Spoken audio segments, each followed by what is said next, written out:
Hello दोस्तों, मेरा channel पे आपका स्वागत है। अभी आप देख रहे हैं मेरा चैनल इंजीनियर मिंग सर। हम आपको पढ़ाने जा रहे हैं fitter occupation safety and health. इसका 103 क्वेश्चन हम पढ़ा चुके हैं पहले, जो प्लेलिस्ट में पढ़ा हुआ है। अभी हम पढ़ाएंगे क्वेश्चन नंबर 104 से। इसके झा ने सेकेंड एडिशन निकाला है। इसमें टोटल 4000 क्वेश्चन हैं और टोटल 4000 क्वेश्चन मेरे चैनल पर पढ़ाया जाएगा। अगर टोटल 4000 क्वेश्चन आप पढ़ना चाहते हैं तो मेरे चैनल को सब्सक्राइब कीजिए और अपने दोस्तों को जिसने फिटर से किया है उसको शेयर कीजिए। इस तरह से हम पहला क्वेश्चन को देखेंगे। पहला क्वेश्चन क्या कहता है, दोस्तों देखेंगे। पहला क्वेश्चन कहता है कि निम्न कथनों पर विचार कीजिए। क्या है कथन? कि कार्बन डाइऑक्साइड गैस ज्वलन में सहायक होते हैं, ऑक्सीजन गैस ज्वलन में सहायक नहीं होते हैं। देखिए, ये दोनों गलत है। क्यों गलत है? कि कार्बन डाइऑक्साइड गैस ज्वलन में सहायक नहीं होते हैं, तो कौन सहायक होते हैं? ऑक्सीजन सहायक होते हैं। ऑक्सीजन गैस ज्वलन में सहायक नहीं होते हैं, गलत है, क्योंकि ऑक्सीजन सहायक होते हैं। तो ये दोनों गलत है, यानी कथन 1 और कथन 2 दोनों गलत है। तो आंसर क्या हो जाएगा 104 का दोस्त? डी हो जाएगा। ठीक है, आइए क्वेश्चन नंबर 105 क्या कहता है।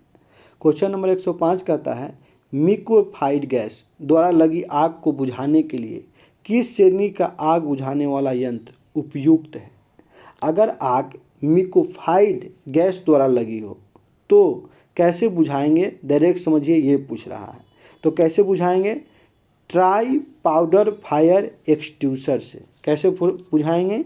ट्राई पाउडर फायर एक्सट्यूसर से। ठीक है, तो इसका क्या आंसर होगा 105 का? सी होगा। ठीक है, 106 नंबर क्वेश्चन देखेंगे क्या कहती है। 106 नंबर क्वेश्चन, निम्न में से कौन सी घटना दुर्घटना नहीं है? घटना दुर्घटना नहीं है। तो देखिए, हाथ से हथौड़ा छूटकर सामने वाले व्यक्ति को लगा तो ये तो दुर्घटना है। चलिए आइए दूसरा क्या कहता है। अचानक हेक्सा ब्लेड टूटने से अंगुलियों में चोट लगना, ये भी दुर्घटना है। बीमा कंपनी से पैसा कमाने को अपनी अंगुली काट ली, खुद ही काट ली, तो क्या ये दुर्घटना है? नहीं, दुर्घटना ये नहीं है। तो 106 का आंसर क्या हो जाएगा दोस्तों? सी हो जाएगा। आइए डी भी देख लेते हैं। फर्श पर पड़े तेल पर रपटने से हाथ की हड्डी टूट गई तो ये दुर्घटना, तो क्या हो जाएगा? दुर्घटना नहीं है। तो दुर्घटना नहीं क्या है? 106 के सी। बाकी सारे जो है एक्सीडेंट है। ठीक है, आइए 107 नंबर क्वेश्चन देखेंगे।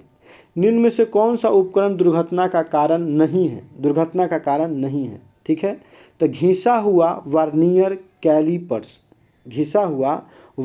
कैलिपर्स जो है दुर्घटना का कारण नहीं है। बाकी जितने चीज़ है वो दुर्घटना का कारण है। तो 107 का क्या होगा? सी होगा। ठीक है, 108 नंबर आइए देखते हैं क्या कहते हैं। 108 नंबर देखेंगे हम लोग। 108 नंबर क्या कहता है? 108 नंबर कहता है कि निम्न में से कौन सा चेतावनी निर्देश नहीं है? चेतावनी निर्देश नहीं है। आँखों की सुरक्षा करे, ये चेतावनी निर्देश है। प्राथमिक चिकित्सा उपलब्ध है। अब बताइए, ये चेतावनी निर्देश है? ये चेतावनी निर्देश नहीं है। रेसिप्रेटर का प्रयोग करें, ये चेतावनी है। विस्फोट होने का खतरा, ये भी चेतावनी है। तो 108 का क्या होगा दोस्तों? बी होगा। दोस्तों डिस्क्रिप्शन बॉक्स में टेलीग्राम ज्वाइन करें। टेलीग्राम ज्वाइन का लिंक दिया हुआ है और व्हाट्सएप पे नंबर दिया हुआ है, उस व्हाट्सएप पे मैसेज करें। अगर आपको पीडीएफ चाहिए तो कुछ पे करना होगा और ये पूरे बुक का पीडीएफ आपको मिल जाएगा, जिसमें 4000 क्वेश्चन है और पूरे बुक का सोल्यूशन हुबहू है। ठीक है दोस्तों, आगे चलते हैं। अगर अच्छा लगे तो अपने दोस्तों को शेयर करिए। क्वेश्चन नंबर 109, निम्न में से कौन सा सुरक्षा संकेत के प्रकार नहीं है? सुरक्षा संकेत का प्रकार नहीं है।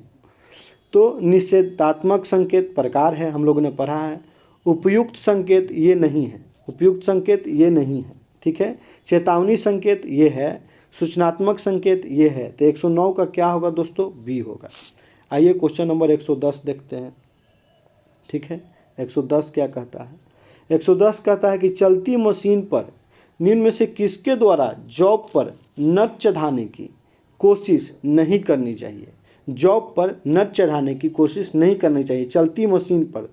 तो स्पिनर के द्वारा, पाइप रिंच के द्वारा, ए बी दोनों के द्वारा, ये दोनों के द्वारा कोशिश नहीं करनी चाहिए। जब मशीन चल रहा है तो उस पर नट चढ़ाने की कोशिश न तो स्पिनर के द्वारा करनी चाहिए और न पाइप रिंच के द्वारा करनी चाहिए। तो आंसर क्या हो जाएगा, ए बी दोनों के द्वारा।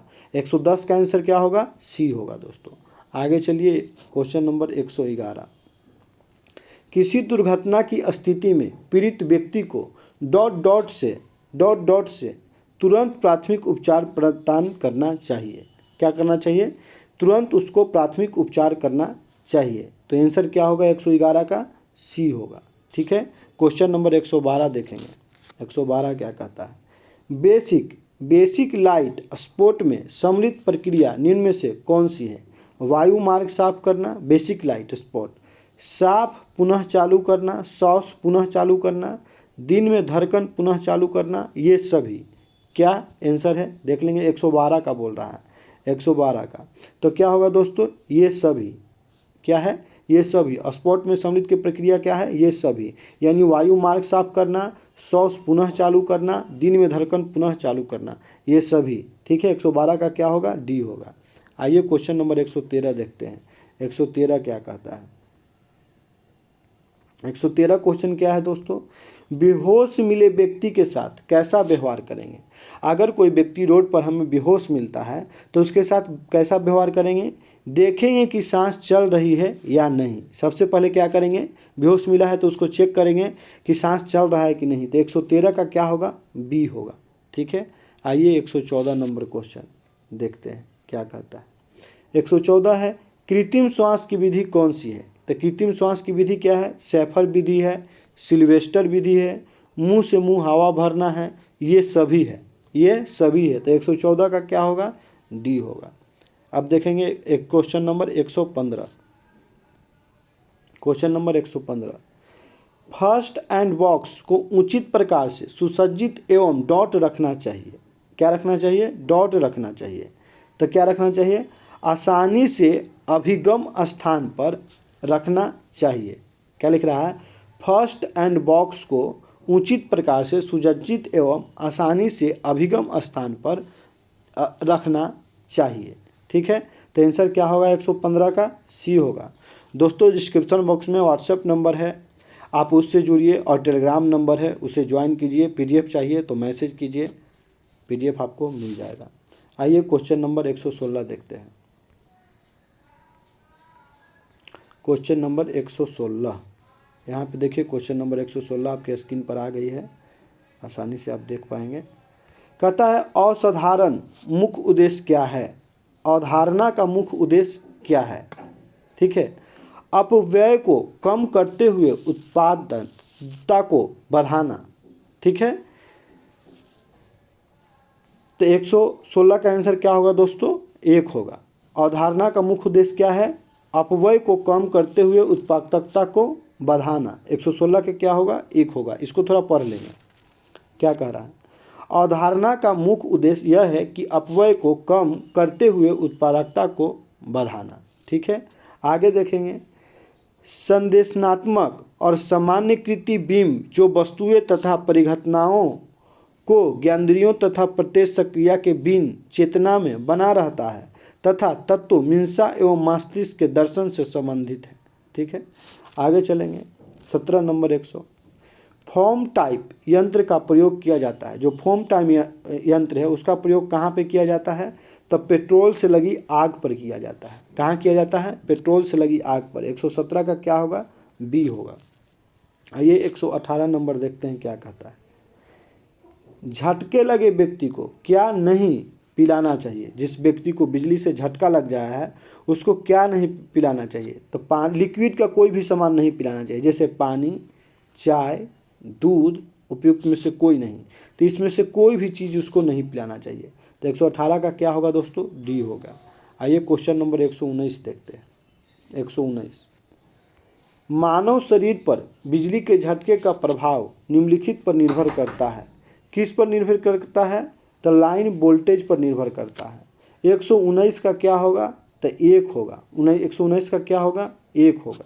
ठीक है, आइए क्वेश्चन नंबर 120 देखते हैं क्या कहता है। 120 देखते हैं। 120 नंबर क्वेश्चन है कि विद्युत उपकरण में स्पार्किंग का कारण क्या हो सकता है। विद्युत जो उपकरण है उसमें स्पार्किंग का कारण क्या हो सकता है। तो ढीला कनेक्शन हो सकता है। अगर ढीला कनेक्शन हो तो स्पार्किंग हो जाएगा। तो 120 का आंसर क्या होगा दोस्तों, 1 होगा। 121 देखते हैं क्या होगा। 121 कहता है कि वर्कशॉप में भारी सामान उठाते समय अधिकतम भार शरीर के किस अंग पर होना चाहिए। तो किस अंग पर होना चाहिए, पैरों पर होना चाहिए वर्कशॉप में। ठीक है, तो 121 का क्या होगा, बी होगा दोस्तों। ठीक है, आइए क्वेश्चन नंबर 122 देखते हैं क्या कहता है। विद्युत धारा में लगी आग को बुझाने के लिए जल का प्रयोग नहीं करते हैं। विद्युत धारा में लगी आग को, विद्युत से जो आग लगती है तो जल का प्रयोग नहीं करते हैं, किया जा सकता है क्योंकि इससे इलेक्ट्रोक्यूशन हो सकता है। इलेक्ट्रोक्यूशन हो सकता है। तो 122 का क्या होगा दोस्तों, ए होगा। उससे क्या हो सकता है, इलेक्ट्रोक्यूशन हो सकता है। ठीक है, इसीलिए नहीं करते हैं पानी का प्रयोग। 123 नंबर क्वेश्चन देखिए। फ्यूज संरक्षण का प्रयोग 100 एम्पियर तक के धारा का मूल्यांकन के लिए होता है। तो 123 का क्या होगा, डी होगा। 123 का क्या होगा दोस्तों, डी होगा। कितना तक का करते हैं, 100 एम्पियर तक। अगर आपको अच्छा लगता है तो मेरे चैनल को सब्सक्राइब कीजिए और अपने दोस्तों को शेयर कीजिए और पीडीएफ के लिए कांटेक्ट कीजिए। आइए क्वेश्चन नंबर 125 इधर आइए 24 क्या कहता है दोस्तों, देखेंगे। 24 नंबर क्वेश्चन कहता है कि दुर्घटना को टालने का सबसे सही तरीका क्या है। तो कार, मशीन तथा कार्यस्थल से संबंधित सुरक्षात्मक नियम की जांच करना। ये सारे चीज़ें जब हम कार्य करने जा रहे हैं तो कार, मशीन को देख लेंगे, कार्यस्थल से संबंधित सुरक्षात्मक नियम की जांच कर लेंगे सब चीज़ सही है कि नहीं, उसके बाद कार्य करना शुरू करेंगे। तो 124 का क्या होगा दोस्तों, सी होगा। ठीक है, आइए 125 नंबर क्वेश्चन देखते हैं क्या कहते हैं। 125 क्या कहता है कि छाती या पेट में जख्म जलने से पुनः होश में लाने के लिए कृत्रिम श्वास की विधि का नाम बताएं। तो क्या है कृत्रिम श्वास की विधि, मुंह की विधि। छाती या पेट में जख्म जलने से पुनः होश में लाने की कृत्रिम श्वास की विधि का नाम क्या है, मुंह की विधि। तो 125 का क्या होगा दोस्तों, सी होगा। आइए दोस्तों क्वेश्चन नंबर 126 देखते हैं। बस अब 2-3 क्वेश्चन बचा हुआ है। हाथ से विद्युत धारा के प्रवाह को क्या कहेंगे, टच पोटेंशियल कहते हैं। 126 का क्या होगा दोस्तों, बी होगा। आइए 127 नंबर देखते हैं। धुएं से सुरक्षा के लिए किस व्यक्तिगत सुरक्षा उपकरण का उपयोग किया जाता है। धुएं से सुरक्षा के लिए तो किसका करते हैं हम लोग, ऐसे तो हम लोग चश्मा का प्रयोग करते हैं। तो 127 का क्या होगा, बी होगा। आइए आगे देखते हैं। धुएं से सुरक्षा के लिए किसका प्रयोग करते हैं, नाक कवच का प्रयोग करते हैं। किसका करते हैं, धुएं से सुरक्षा के लिए हम लोग किसका प्रयोग करते हैं, नाक कवच का प्रयोग करते हैं। 127 का क्या होगा, डी होगा। ठीक है, आँख के सुरक्षा के लिए हम लोग चश्मा का प्रयोग करते हैं। और धुएं से सुरक्षा के लिए कि व्यक्तिगत उपकरण किसका प्रयोग करता है, तो नाक कवच का। किसका, नाक कवच का। तो 127 का क्या होगा, डी होगा। आइए 128 देखते हैं। 128 क्या कहता है, स्क्रीन पर आइए। 128 उपयुक्त विधि है रबर बाल्ब का प्रयोग, स्वच्छ रुमाल का प्रयोग, जल का प्रयोग, इसमें से कोई नहीं। तो क्या है, रबर बाल्ब का प्रयोग। क्या है, रबर बाल्ब का प्रयोग। 128 का क्या होगा, ए होगा। ठीक है, आइए 129 देखते हैं। 129 क्वेश्चन यहाँ है। 129 क्वेश्चन लास्ट क्वेश्चन है दोस्तों। त्वचा से सहित मनुष्य का आंतरिक प्रतिरोध लगभग 500 से 3000 ओम की सीमा में होती है। त्वचा से सहित मनुष्य का आंतरिक प्रतिरोध लगभग कितना होता है, यानी मनुष्य का प्रतिरोध कितना होता है, ये याद रखिएगा। तो 500 से 3000 ओम होता है। ये जो साइन है ये किसका साइन है, ओम का साइन है, और ये प्रतिरोध का साइन है, इसको ओम बोलते हैं। तो 500 से 3000 होता है। तो 129 का क्या होगा दोस्तों, बी होगा। इस तरह से दोस्तों आज देखिएगा आप तो जो चैप्टर था ऑक्यूपेशन सेफ्टी एंड हेल्थ, ये चैप्टर ख़त्म हो गया, यानी चैप्टर 1 ख़त्म हो गया। अब कल से हम लोग चैप्टर 2 पढ़ेंगे, ठीक है। तो आज यहीं तक। अगर आपको अच्छा लगा है तो चैनल को सब्सक्राइब कीजिए और अपने नए दोस्तों को शेयर कीजिए। Thank you. आपको टोटल 4000 क्वेश्चन इसी चैनल पर पढ़ाया जाएगा। नमस्कार।